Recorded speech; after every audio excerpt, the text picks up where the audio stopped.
ফরিদগঞ্জে যিনি 30টি বছর সামাজিক কাজ করেছেন, গত 30টি বছর যিনি ফরিদগঞ্জে বিএনপি সুসংগঠিত করেছেন, গত 17 বছর আওয়ামী লীগ দুঃশাসনের বিরুদ্ধে বিভিন্ন হামলা মামলার মধ্য দিয়ে যিনি রাজপথে ছিলেন, আমরা তাকে আজকে মনোনয়ন দেওয়া দাবিতে আজকে আমাদের বিক্ষোভ সমাবেশ। আমাদের দাবি দেওয়া আমাদের ন্যায্য অধিকার আদায়ের জন্য। আমাদের ন্যায্য অধিকারটা হচ্ছে আলহাজ এম এ হান্নান সাহেব বিগত 25-30 বছর যাবৎ এই দলের সাথে অঙ্গাঙ্গিভাবে জড়িত।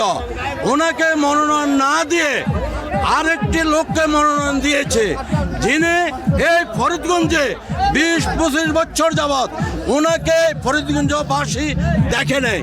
দলের সাথে তার কোনো সংযুক্ত ছিল না, দলের কোনো নেতা কর্মীর খোঁজ খবর নাই এবং উনি বঙ্গবন্ধুর আজীবন 141তম সদস্য ছিলেন।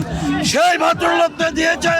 তার প্রতিবাদে আমরা এই বিক্ষোভ মিছিল আমরা অব্যাহত রাখবো। আমরা আশা করি হাইকমান্ড এই আমাদের কথাগুলা পুনর্বিবেচনা করে আমাদেরকে দানের শেষ মার্কা যেন উনি আবার আমাদেরকে ফিরিয়ে দেয় এবং যেই পর্যন্ত না দেওয়া হবে সেই পর্যন্ত আমরা এই বিক্ষোভ মিছিল অব্যাহত রাখবো। আমরা শেষ দিন পর্যন্ত অপেক্ষা করব, তারপরে আমরা এই ফরিদগঞ্জের আপামর জনসাধারণকে এনে আমরা সিদ্ধান্ত নিব আমরা কোন দিকে যাব। আমি জীবনেও রাজনীতির আশপাশেও ছিলাম না, আমার কোনো চিন্তা ভাবনা। আমাকে যদি 3 মাস আগেও বলা হয়তো, আমার মাস্টার্স 6 মাস আগে শেষ হয়েছে, আমার বয়স 22, আমি এসবের আশপাশে কখনো আসতে চাই নাই। সানবিট সব দিবে সামাল। সানবিট ম্যাজিক প্রেস ডিশওয়াশিং এর মাথা ঘোরানো সলিউশন। কিন্তু আসলে ওদের টানে আমি যে এসে একটু জনগণের সাথে, আমি 1 মাস আগে বাবার সাথে একটা র্যালিতে আসলাম 7 তারিখে, তখন আমার আসলে দেখা হয়েছে যে মানুষ তো এখনও আমাদেরকে চায়, তো দল কেন এই ভুল সিদ্ধান্ত নিবে?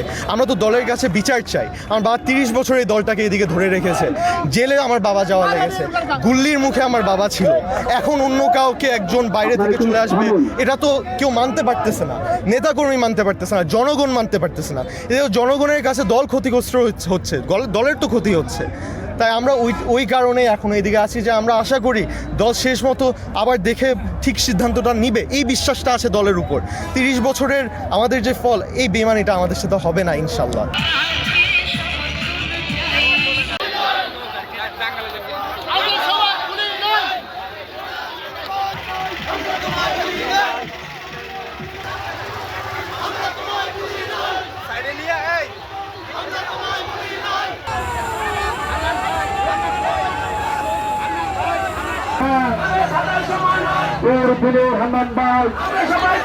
ছাত্র দল হান্নান ভাই মাঠে নামছে, হান্নান ভাই হান্নান ভাই